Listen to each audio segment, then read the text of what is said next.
اس video میں ہم سیکھیں گے پنکچویٹنگ ڈیٹس، یعنی جب جملوں کے اندر تاریخ وغیرہ لکھی جاتی ہے تو اس کے ساتھ کس طرح سے پنکچویشن کے جو نشان ہوتے ہیں،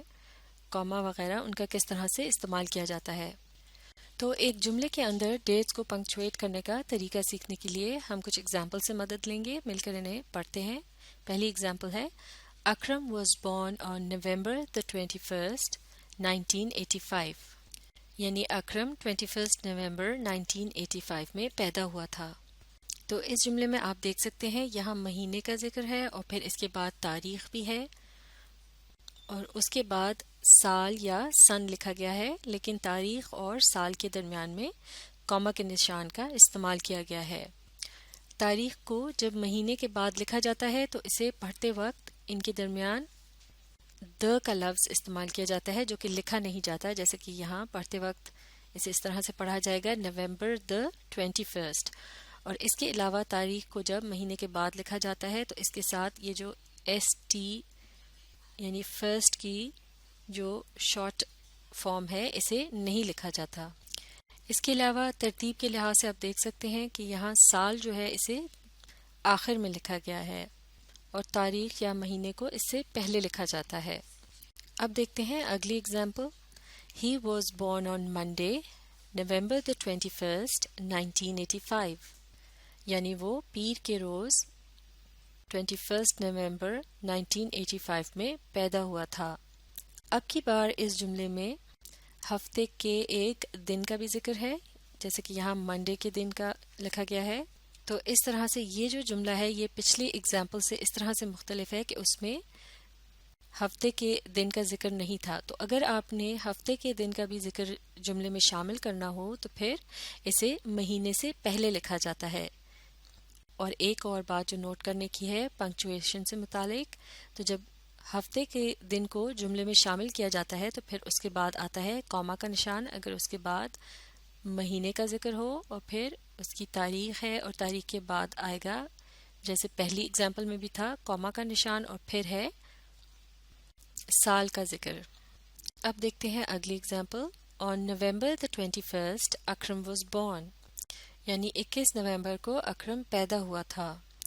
اب کی بار بھی مہینے کے ساتھ اس کی تاریخ بھی دی گئی ہے، لہٰذا اور یہ جملے کے درمیان میں آ رہا ہے تو پھر اس کے بعد بھی کاما کے نشان کا استعمال کیا گیا ہے۔ یہ جو پہلی تین ایگزامپلز ہیں ان میں تاریخ جو ہے وہ مہینے کے بعد لکھی گئی ہے، جو کہ آج کل عام طور سے اس طرح سے تاریخ کو لکھا جاتا ہے، لیکن اولڈ انگلش میں یعنی پرانی انگلش میں اور اس کے علاوہ یورپین یا برٹش انگلش میں ابھی بھی اس طرح سے ڈیٹ کو لکھا جاتا ہے کہ تاریخ جو ہے وہ مہینے سے پہلے لکھی جاتی ہے، اور جب بھی تاریخ کو مہینے سے پہلے لکھا جائے گا تو پھر اس کے ساتھ ایس ٹی یعنی فرسٹ کی جو شارٹ فارم ہے، یا پھر اگر یہاں 22 ہوتا جیسے 22 اور پھر اس کے بعد سیکنڈ کی شارٹ فارم این ڈی کا یہاں استعمال کیا جاتا تو پھر اسے بھی اس طرح سے ساتھ میں لکھا جائے گا اگر اسے مہینے سے پہلے لکھا جا رہا ہو۔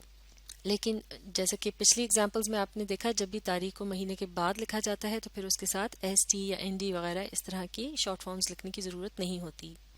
لیکن اب کی بار بھی آپ دیکھ سکتے ہیں چونکہ یہاں اس جملے کے اندر تاریخ ہے جیسے کہ 21 اور اس کے بعد ہے مہینہ، تو اس کے بعد سال لکھنے سے پہلے یہاں پر کاما کے نشان کا استعمال کیا گیا ہے۔ لیکن اب ایک اور اہم بات سمجھنا بہت ضروری ہے، اور وہ یہ ہے کہ اگر جملے کے اندر صرف مہینے اور سال کا ذکر ہو، یعنی اس کے ساتھ ہفتے کا نام یا پھر تاریخ کا ذکر نہ ہو، جیسے کہ یہاں 21 تاریخ ان باقی پچھلی تمام ایگزامپل میں استعمال کی گئی ہے، تو پھر اس قسم کے جملے میں کاما کے نشان کی ضرورت نہیں ہوتی، جیسے کہ یہ جملہ ہے ہی واز بورن ان نومبر 1985،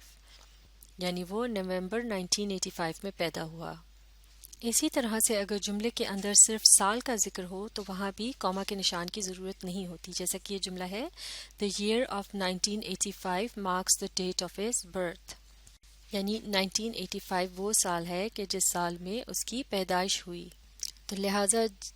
جس جملے کے اندر صرف سال یا پھر مہینے اور سال کا ذکر ہو لیکن تاریخ وغیرہ کا ذکر اس کے ساتھ موجود نہ ہو تو اس قسم کے جملوں میں آپ کاما کا نشان استعمال نہیں کریں گے۔ تو اس ویڈیو میں آپ نے سیکھا کہ کس طرح سے ایک جملے کے اندر ڈیٹس کو پنکچویٹ کیا جاتا ہے۔ اس کو کو اچھی طرح سے سیکھنے کے لیے آپ اس ویڈیو کو ری پلے کیجیے اور اس کے ساتھ ساتھ پڑھنے، سمجھنے اور لکھ کر پریکٹس کرنے کی کوشش جاری رکھیے۔